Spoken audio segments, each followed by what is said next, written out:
before the court, and the prosecution wants to prove a very small particular part of that footage. What the prosecution will do, the prosecution will tender that entire unit in the court and tell the court, maybe it will play that entire 1.5 hour clip before the court and request the court to exhibit that entire clip. Whereas the actual relevant part is only of 2 minutes. In such situation, what we are supposed to do, and what I have personally done when I was presiding over a court at Andheri, was that original record was played in the open court. The screen was, they were of course reverse screen. I could see one screen and the other screen was visible to the lawyers and the people sitting in the court. The witness told me that, sir, at 1 p.m. and 20 minutes, the accused came on their motorbike and they snatched the chain of that lady in front of my shop. Exactly at 1 p.m. 20 minutes. So I had to record it in my evidence that the witness states that the relevant part of the video clip is at 1 p.m. 20 minutes.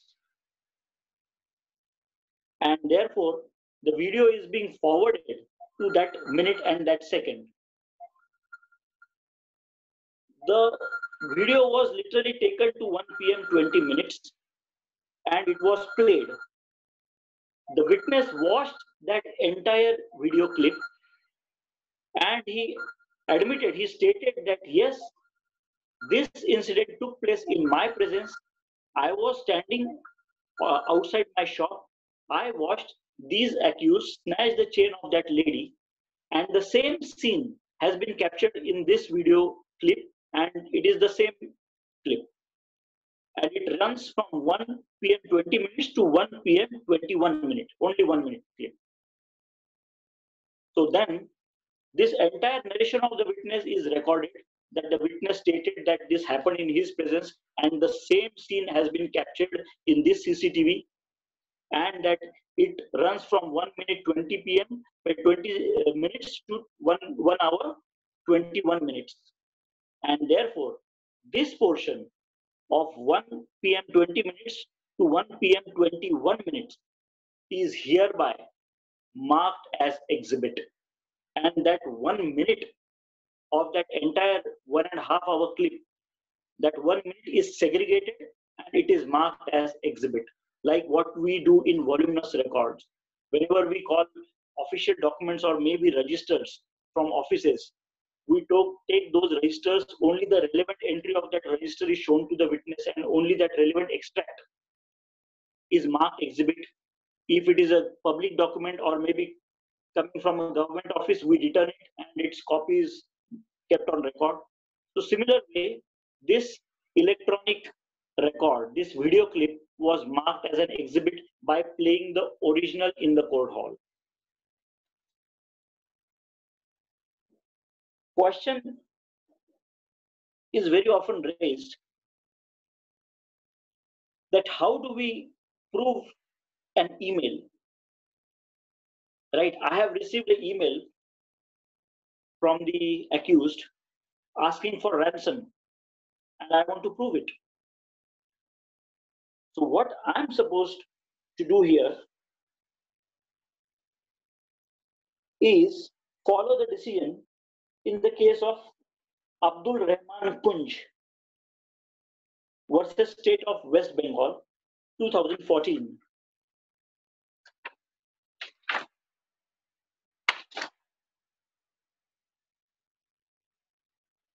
It has been stated in this judgment that whosoever received the email in his own email account can take a printout of that email and then give 65B certificate. Because see, the problem over here is that the email is not stored in your computer. It's not stored in your hard disk.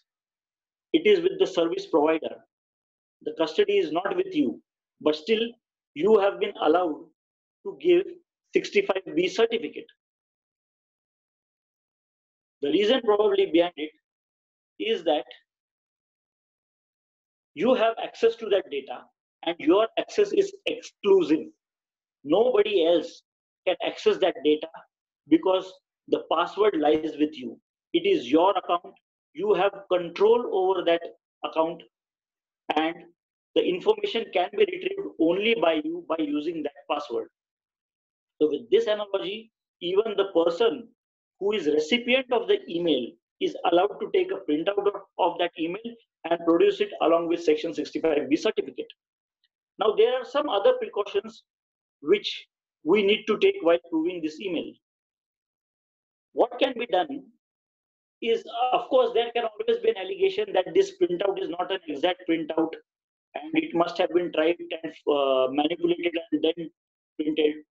So, as a rule of precaution, what we can do is we can also take a screenshot or maybe save that in a hard disk, in a CD or on a pen drive, so that a real image of that email can also be given to the court along with the printout and along with the 65B certificate. Apart from that, I don't know if most of us know that there is some data about every email which we can view. There's a header button. If we go into header of the email, then we can literally track the path of that email. Means the header, if we go to the header, it will tell us the person who originated that email, the email ID of that person. Thereafter, it will tell the service provider of that person.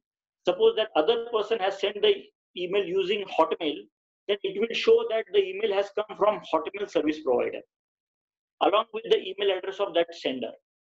Then it will show the my service provider. Suppose I have email with Gmail, then it will show Gmail, and then from Gmail, it has reached to my email box. So it will show this entire path, and this path is very easily available for the users. And one of the easiest way to find out if an email is fake or not. Sometimes people use fake email IDs and they send extortion emails to victims. So this is one easy way to find out the fake email IDs. Of course, technology has advanced and the criminals have far better modes of cheating us. So there are so many ways whereby we will never be able to find out if it is genuine, if that criminal is of that uh, level of understanding of information and technology. So email can be proved by printout as well as a photocopy of in a CD along with a 65B certificate. Also about, I mean, it is the way of tendering it in evidence. Of course, it is proof is a different thing. It can be tendered in evidence by this way. It's about admissibility. Now the question would be that how to prove about the contents. Now for the purpose of contents, Section 88A of the Indian Evidence Act plays a very vital role. Section 88, which resembles the traditional Section 88. Now, what Section 88A says, it says that whenever you produce an electronic record or an electronic message, it could be SMS or it could be an email. It would be presumed that it was sent as it has been received. The way it has received, it was exactly the same content which was sent from there. There has been no change in the content of that message. This is the presumption in simple terms. But there's no presumption about the person who has sent it. So the man behind that computer could be anyone.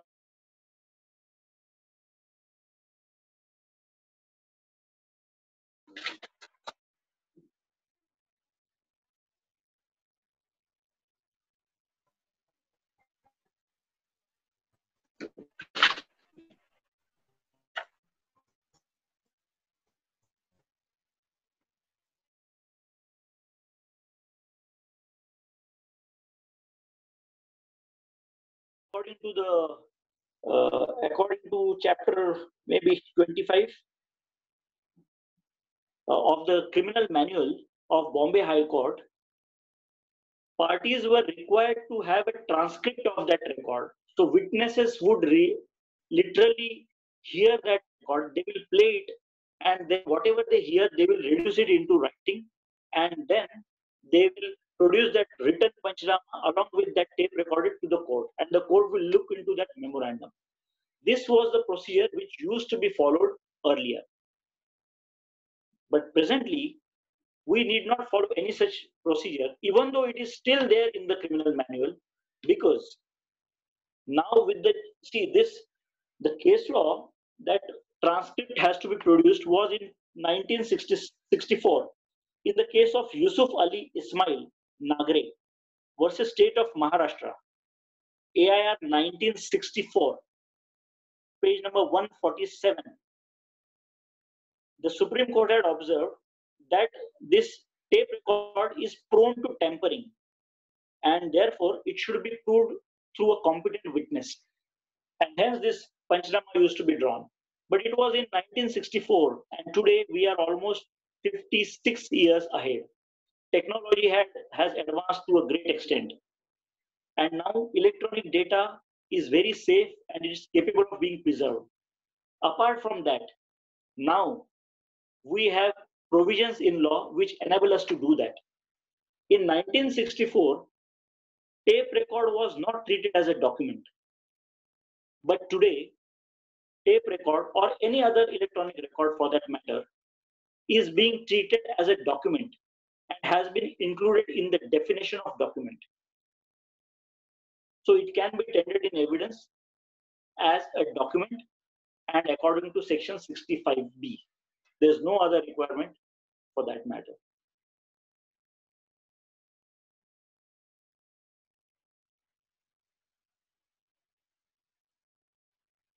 You'll get a very good sample of section 65B certificate in the case of ARC Shipping, ARC Shipping Company versus GRT Ship Management. ARC Shipping Company versus GRT Ship Management, 2007 into bracket 6, Bombay CR, page number 311. There are many sample certificates available on internet. Some senior lawyers have suggested some draft certificates.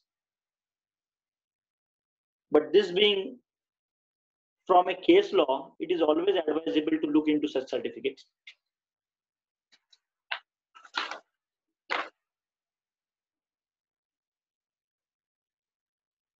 We all are aware.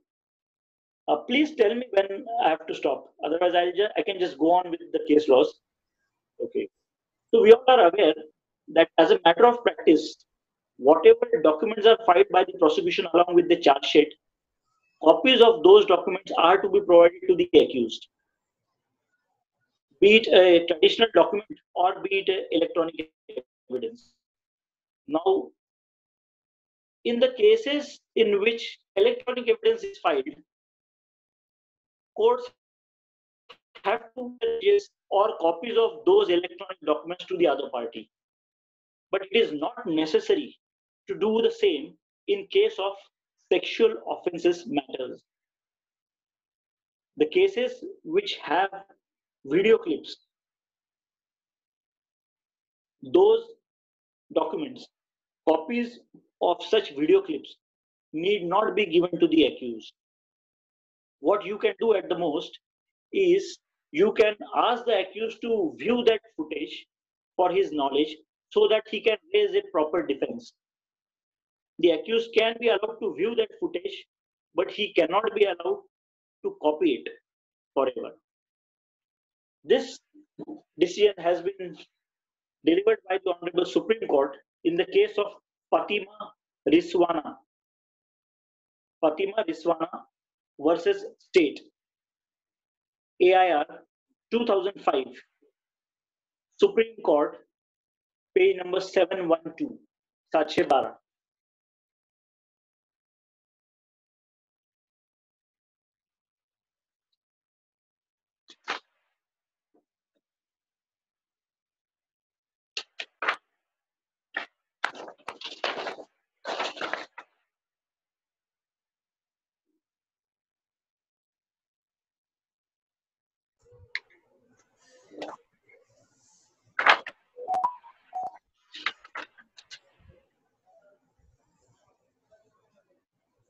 We all are aware that this is the era of video conferencing. Courts have already permitted recording of evidence by way of video conferencing. But now, after this COVID-19 pandemic, video conferencing will assume unprecedented importance. Now, the case law which allows us to record evidence by way of video conferencing is State of Maharashtra versus Dr. Praful Desai,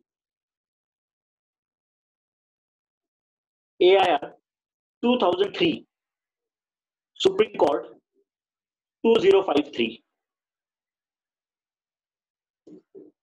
It has been held in this judgment that physical presence of the witness for the purpose of recording of evidence is not necessary if the witness is available on video conferencing. Now, video conferencing is a new word altogether, and several formalities will have to be followed for the purpose of using the video conferencing for the sake of evidence. So there is one wonderful judgment in which all the rules and procedures for video conferencing has been given by the Supreme Court. That judgment, I think that judgment is of Karnataka High Court and not Supreme Court. It is in the case of 20th Century Fox Film Corporation, 20th Century Fox Film Corporation versus NRI Film Production Associates, AIR 2003, Karnataka, page number 148.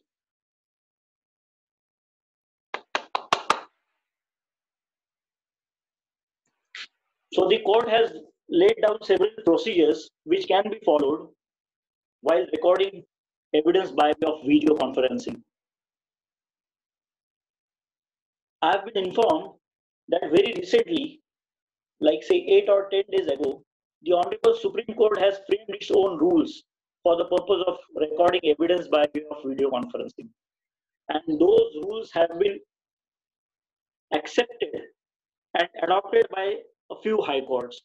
And I believe within a week or so, even our high court would be, it might adopt the same rules of video conferencing.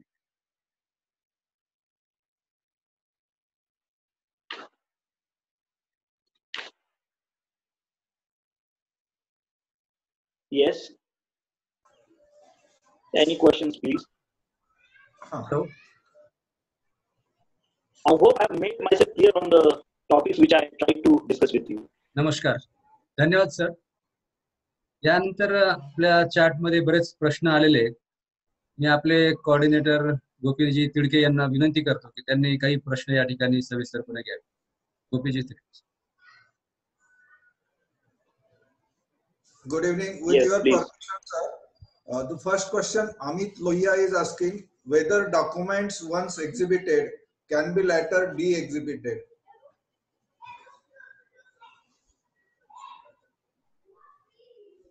See, as there are plenty of judgments which say that exhibition is a formality and an administrative task. mostly for locating that document.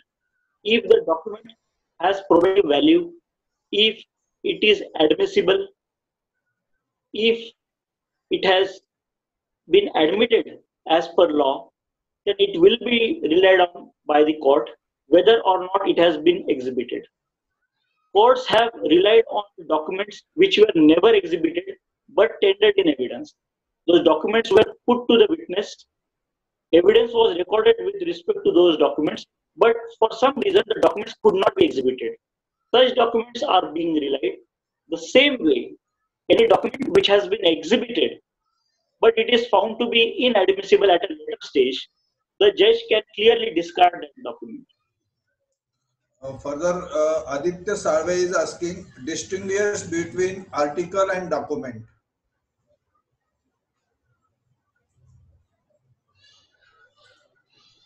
As I believe I have given an example of the distinction between article and document. I mean, article does not necessarily contain information which can be proved before the court. Information in the terms of document. The definition of document, if we see, document definition, there has to be information which should be capable of being proved before the court. I believe that example given between killing someone by choking him to death with a piece of paper and a tie suffices. Next question is that संगणकीय प्रत exhibit करता येईल का? Please come again. परत सांगा. संगणकीय computer document संगणकीय प्रत exhibit करता येईल का? संगणक संगणकीय प्रत computer document generator by computer can be. Yes. नाही, आता कसं आहे ना की एक्झिबिट म्हणजे तुम्हाला त्या कम्प्युटर मध्ये एखादा डेटा स्टोअर केलेला आहे, एखादा मेसेज असेल किंवा एखादा कागद सेव्ह केलेला आहे आणि तो सेव्ह केलेला कागद त्याच्यातला जो मजकूर आहे तो जर तुम्हाला सिद्ध करायचा आहे आणि त्याच्यासाठी तुम्ही त्याचे प्रिंटआउट घेता, तर प्रिंटआउट घेतली म्हणजे ही सेकंडरी झाली. लक्षात घ्या, तो आउटपुट आहे. मूळ जो प्रायमरी एव्हिडन्स आहे तो त्या संगणकात आहे. संगणकाची जी हार्ड डिस्क आहे त्याच्यामध्ये जो आहे तो प्रायमरी आहे. प्रिंटआउट घेतली ही सेकंडरी झाली आणि सेकंडरी जर झालं तर त्याला कलम 65(ब) प्रमाणे सर्टिफिकेट द्यावं लागेल आणि त्या सर्टिफिकेट सोबत जर ते दाखल केलं आणि जर ते ऍडमिसिबल म्हणजे रिलेव्हंट असेल तर त्याला एक्झिक्यूट देता येईल. Next question is, parties before court states that the document is admitted but contents in the document is denied. How the court appreciates such evidence? Till today I don't understand meaning of this sentence. See now, court admits the document means that document can be read in evidence. त्याला पुराव्यात वाचता येऊ शकतं. आता कधी कधी लोक काय करतात की साहेब एक्झिक्युशन ऍडमिट करतो पण कंटेंट ऍडमिट करत नाही. म्हणजे फॉर एक्झाम्पल की सेडीड आहे आणि सेडीड मध्ये आजकाल काय होतं की तुम्हाला पूर्वी काय व्हायचं की ती सही मी खरेदी करून दिलंच नाही असं लोक सांगायचे. अंगठा वगैरे किंवा माझे वडील नव्हते, वडिलांनी केलं असेल तर माझ्या वडिलांनी केलंच नाही, अंगठा चुकीच्या माणसाचा अंगठा घेतला. आजकाल काय होतंय की तुम्हाला रजिस्ट्रेशन करताना तुम्हाला रजिस्टर ऑफिसला जावं लागतं आणि तिथे तुमचा फोटो घेतला जातो. त्यामुळे आजकाल असं सांगणं खूप अवघड झालंय की खरेदी खत मी करून दिलंच नाही, दुसऱ्याच कोणाचा तरी अंगठा घेतला, सही केली असं म्हणता येत नाही, कारण तुमचा फोटो असतो आणि तुम्ही सब रजिस्टर ऑफिस मध्ये गेलेले असतात. म्हणून आजकाल लोक काय करतात, मग लोक म्हणतात की साहेब ठीक आहे एक्झिक्युशन ऍडमिट आहे, सब रजिस्टर कचेरीत जाऊन आम्ही ते साहेब केले हे ऍडमिट आहे, परंतु मला असं सांगण्यात आलं होतं की मला तो काहीतरी कर्ज देतोय आणि ते कर्जाची मी परतफेड 1 वर्षांनी करायची आहे, त्याचा तो दस्तर आहे म्हणून मी तिथे गेलो होतो आणि म्हणून मी फक्त ते एक्झिक्युशन ऍडमिट करतो की त्याच्यावर माझी सही आहे, माझा फोटो आहे, परंतु त्याच्यातला मजकूर माझा खोटा आहे. हे ते जो प्रश्न आहे त्याचं हे उदाहरण झालं. आता ह्यामध्ये निश्चितच तो डॉक्युमेंट प्रूव्ह होणार नाही, कारण की ऍडमिट काय करतो आपण पुराव्या कायद्याप्रमाणे आपण फॅक्ट्स ऍडमिट करतो आणि ती फॅक्ट ऍडमिट केली काही आणि नाही केली तो डॉक्युमेंट मधला मजकूर ऍडमिट करत नाही, फक्त एक्झिक्युशन ऍडमिट करतोय किंवा त्याची सही ऍडमिट करतोय. त्यामुळे तो डॉक्युमेंट कायद्याप्रमाणे प्रूव्ह करावा लागेल. पुढे असं विचारताय की जेव्हा होस्टाईल पंच विटनेस असतो आणि त्याच्या याच्यावरती डॉक्युमेंट एक्झिबिट केलं जातं आणि आयओ आल्यानंतर पुन्हा ते डॉक्युमेंट सिद्ध केलं जातं आणि त्याला पुन्हा एक्झिबिट दिलं जातं, तर एकाच डॉक्युमेंटला 2 वेळेस एक्झिबिट केलं बरोबर आहे का? फोनची बॅटरी हे झाली बघा.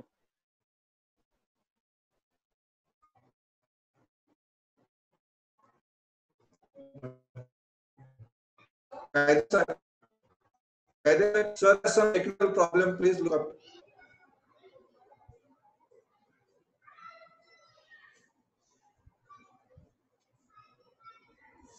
One second, please wait. Oh.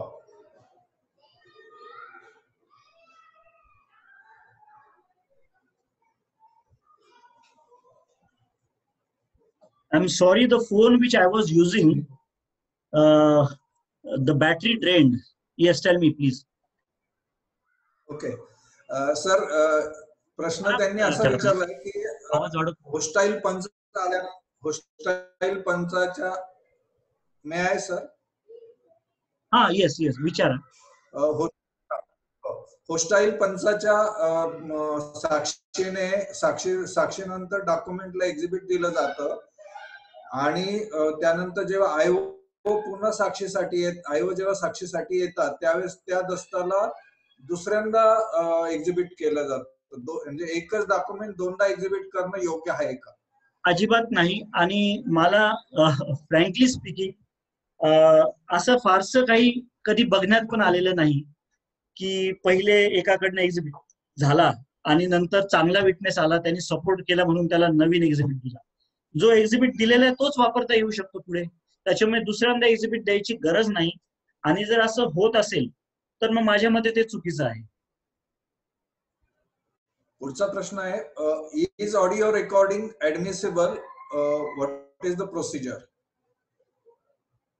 Audio recording of what? प्रश्न मर्यादित विचारलेला दिसतोय तसा. He might be asking tape record evidence which you have explained. ऍडमिसिबल आहे, काय विशेष नाही. ऍडमिसिबिलिटी जी आहे ना ती कलम 5 आणि 55 एव्हिडन्स ऍक्ट याच्यामध्ये जर तुमची केस येत असेल तर it will be admissible. Next question is that is it necessary to get certificate from forensic lab that digital document, that is CD, hard disk, is not tempered and recording is as it is? How to prove a hash value? It really depends. See, if the person has produced the original electronic record, say a CD, before the court, and he has deposed all the formal things in his evidence, then it would be not necessary for that person who is tendering that original record or even the secondary evidence along with 65B certificate, it would not be necessary for that person to get it forensically examined. But the person who challenges its authenticity, the opposite party, will have to bear the cost, and the opposite party will have to request the court to forward it, to send it to the forensic expert for forensic examination. So the burden, the onus is on the other side, whoever contends or whoever claims that it is forged. Next question is that what if the email has been received by an advocate as a reply of notice? So in that case, can the advocate give 65B certificate while being the advocate on record? See, now here, if the email reply has been received only by the advocate, and if it is his personal email ID, then being the person in charge of that email account, it is only him, because 65B certificate So section 65A, it is very clear on that. It will have to be issued, the 65B certificate will have to be given by the person to whom that email ID belongs and on which email ID the email has been received.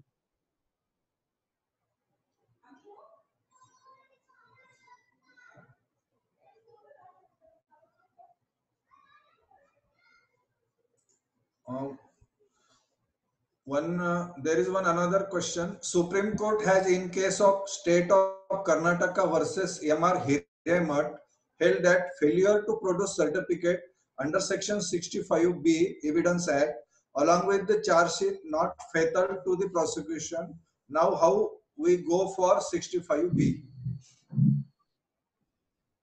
See, I'm sure this position. When was this judgment delivered? What is the year of that judgment? That is not supplied here. Only citation Karnataka versus M.R. Hiremat. Okay, fine. See, similar decision has been given in the case of Paras Jain also. In the case of Paras Jain, it has been stated that if while producing that document along or while filing that document along with the charge sheet or with your case, if you have not filed section 65B certificate, it is okay. You can produce that 65B certificate later on at the time of adducing evidence. So there are several case laws which say the same thing, that 65B can be produced later on, but before the evidence is actually tendered in the evidence. Before the document is actually tendered in evidence. दुसरा प्रश्न विचारला आहे की दिवाणी दावा चालू असताना फौजदारी न्यायालयातील दस्त दिवाणी न्यायालयात मागविले तर बनावट दस्त दिवाणी न्यायालयात फौजदारी प्रकरणातील दस्त निशाणी देता येईल का? नाही, हे बघा, निशाणी देणं हा प्रश्न जो आहे ना, हा नंतर येतो. पहिले रेलेव्हन्सीचा प्रश्न आहे. की फॅक्ट आता ते रेलेव्हंट आहे की नाही ते त्या केसच्या परिस्थितीवर डिपेंड करेल की तो निर्णय कुठला आहे. बोला. कदाचित त्यांना असं विचारायचं की दिवाणी दाव्यामध्ये निशाणी पडलेला दस्त पुन्हा फौजदारी न्यायालयामध्ये त्याला प्रूव्ह करायचं आहे त्यांना, किंवा again he want to exhibit this same. पुरावा हा न्यायालयापुढे असतो. ज्या न्यायालयापुढे ते प्रकरण चालू असतं, तो जो फॅक्ट इन इश्यू ज्या कोर्टापुढे चालू असतं त्याच न्यायालयापुढे पुरावा द्यावा लागतो. परंतु हो, जर असा एखादा पुरावा किंवा ह्या विषयाशी संबंधित स्टेटमेंट त्या व्यक्तीने दुसऱ्या न्यायालयात दुसऱ्या कोर्टापुढे केलेलं आहे, असं प्रिव्हियस स्टेटमेंट त्यांनी कुठेतरी केलं होतं आणि ते प्रिव्हियस स्टेटमेंट खूप पूर्वी केलं होतं आणि ते आणि याच्यामध्ये विसंगती नाही, ते कोरॅबोरेटिव्ह आहे. म्हणजे आपण दिलेल्या पुराव्याची व्हॅल्यू वाढवण्यासाठी जर एखादा स्टेटमेंट दाखल करायचं असेल तर ते दाखल केलं जाऊ शकतं. पण याने एवढंच साबित होईल की अशा व्यक्तींनी अशा न्यायालयापुढे साक्ष दिली होती, पण त्याला it cannot be substituted as evidence of this matter. वृत्तपत्रामध्ये टायटल व्हेरिफिकेशनची जी जाहीर नोटीस दिली जाते ती कशी सिद्ध करावी? यासाठी आपल्याकडे एक्झिस्टिंग पुरावा कायद्यातच माझ्या मते हे जे आहे न्यूजपेपर त्यांच्याकडनं त्यांची काहीतरी त्याला प्रूफ कॉपी काहीतरी असं एक विशिष्ट नाव आहे ते त्यांच्याकडनं आपल्याला बहुतेक मागवावी लागणार. आणि ऑफकोर्स आपल्याकडची जी आहे कॉपी ती आपण कोर्टात दाखल करतोच. जी वकिलाकडे स्वतःची जी कॉपी असते ती कोर्ट दाखल करतो आणि त्याला सुद्धा प्रिझम्पटिव्ह व्हॅल्यू बहुतेक एव्हिडन्स ऍक्ट मध्ये असणार. I have to check it.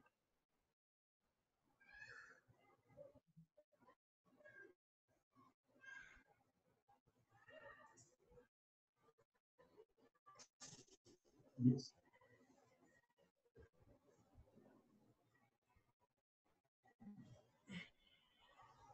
Further guidance, sir, please.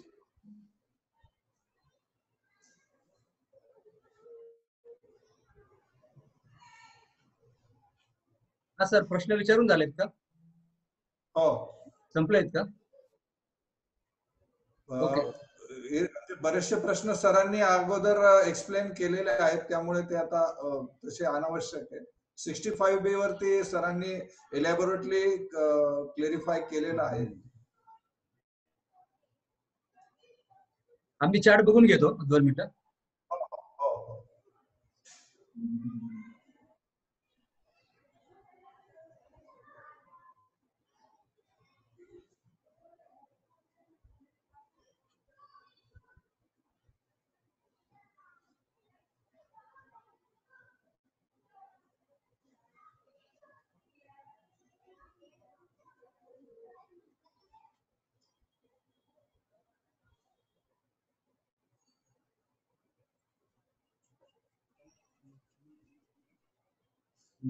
Me cover केले.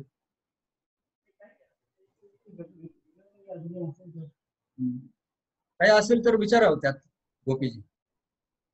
हो, प्रश्न एक असा आहे, in bank witness when the person that is manager are transferred and one of the document statement is to be proved and exhibited, can the new person prove the account statement?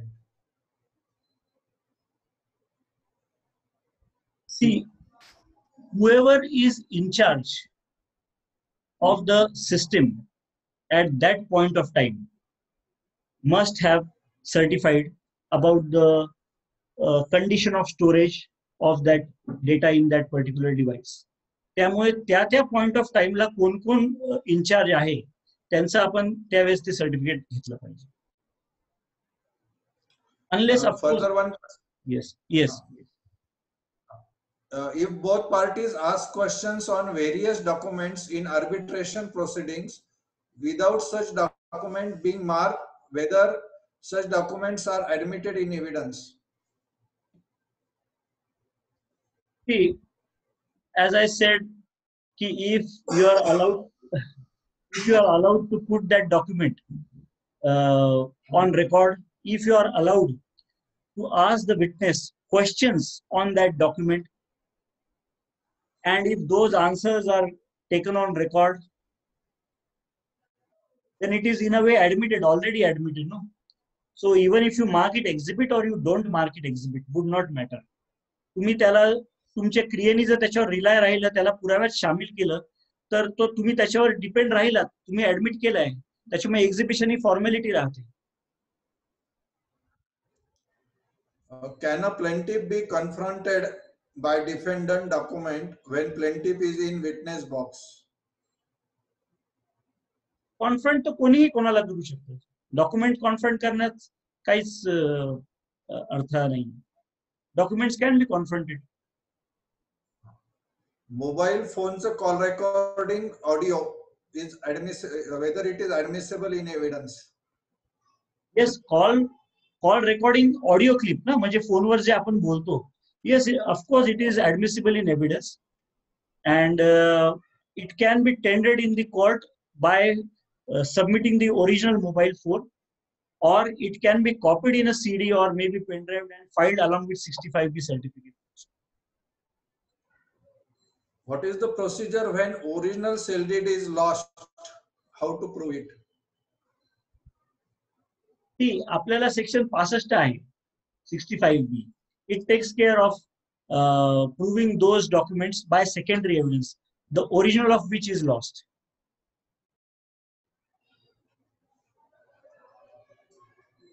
I think most of the questions are over. I hand over to Mr. Gaidani, sir.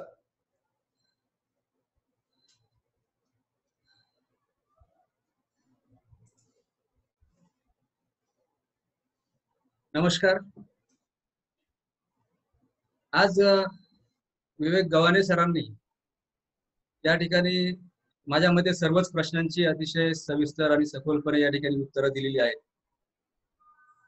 ऍडमिसिबिलिटी आणि exhibition of documents वर आजचं जे webinar आपलं या ठिकाणी पार पडलं, त्या वेबिनारचा तमाम महाराष्ट्रातील सर्वच तालुक्यातून आणि जिल्ह्यातून या ठिकाणी वकील वर्ग उपस्थित आहे.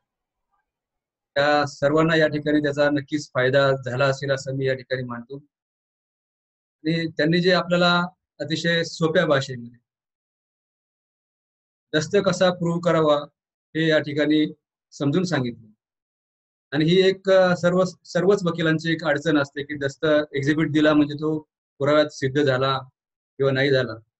त्यामुळे या ठिकाणी आजची उपस्थिती देखील अतिशय चांगल्या प्रकारे या ठिकाणी होती. सर्वच वकील वर्गाचं, उपस्थितांचं, सर्व ज्येष्ठ श्रेष्ठ त्यांचं नाशिक बार असोसिएशनच्या वतीने आभार मानतो. आणि तसेच गव्हाणे सर यांनी देखील आपल्याला नाशिक बारच्या विनंतीला मान देऊन या ठिकाणी वेबिनार घेण्याचं मान्य केलं आणि या ठिकाणी उपस्थित राहिले. त्यांचंही मी नाशिक बारच्या वतीने आभार मानतो. आणि आजचं हे 20वा वेबिनार या ठिकाणी संपन्न झालं असं या ठिकाणी नाशिक बारच्या वतीने जाहीर करतो.